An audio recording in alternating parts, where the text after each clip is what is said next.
Okay, 58 says, determine which equations are true for all values, right? So that would be like all real numbers as the solution.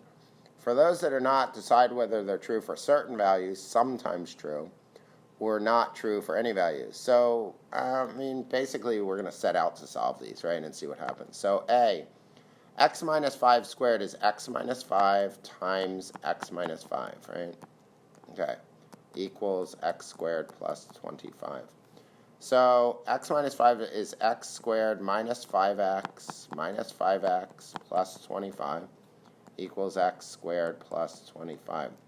Like terms, x squared minus 10x plus 25 equals x squared plus 25. So subtract x squared from both sides, right? Okay, so we'll subtract x squared from both sides, so they go away. Negative 10x plus 25 equals 25. I'll subtract 25 from both sides, and I'll get negative 10x equals 0. And then if I divide by negative 10, I get x equals 0, right? So this one is the case where there is actually, what do they call it? They say sometimes true, right? So this is sometimes true, and it's when x is 0. Okay, so let's do B.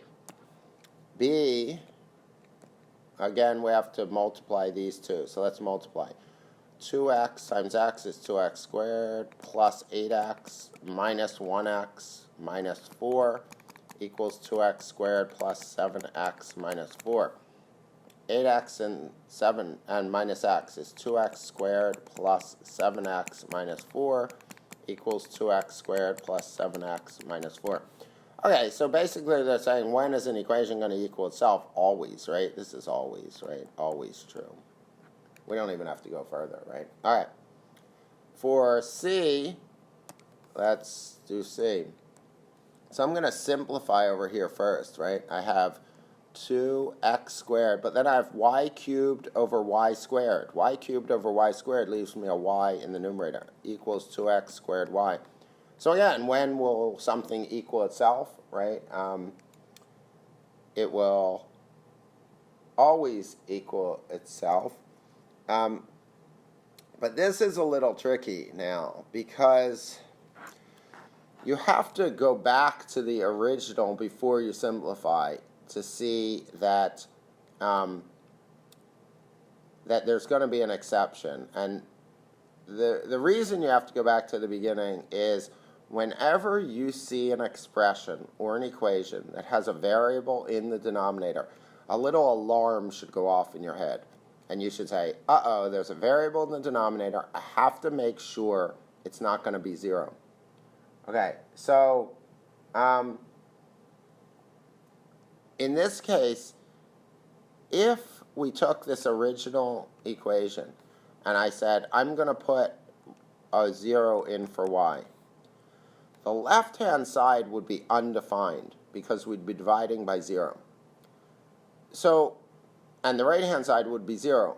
So they wouldn't be equal. We can't say that something that's undefined equals something that has a value. It doesn't make sense to do that. I equate this all the time. I say, if one person doesn't have any shoes on and another person has a pair of blue shoes on, we wouldn't say that their shoes are the same. One person doesn't even have shoes, right? So that's similar to this. The left-hand side isn't even defined. How could we say that it's equal? So in this case, we'd say this is sometimes true, right? Actually, I would say it's most of the time true. It's true all the time except when y equals 0. When y equals 0, it's not true. Otherwise, it's always going to be true. So I would probably say, they didn't give this choice, I would say almost always true, right? Except when y equals 0. Okay, and then D, right, we have to multiply this. So I'm going to get 3x times 2x, 6x squared, 3x times 1, 3x, negative 2 times 2x, negative 4x, negative 2 times 1, negative 2, equals 6x squared minus x minus 5. Like terms, 6x squared minus x minus 2 equals 6x squared minus x minus 5. Subtract 6x squared from both sides, and we're left with negative x minus 2 equals negative x minus 5. Add x to both sides, we're left with negative 2 equals negative 5.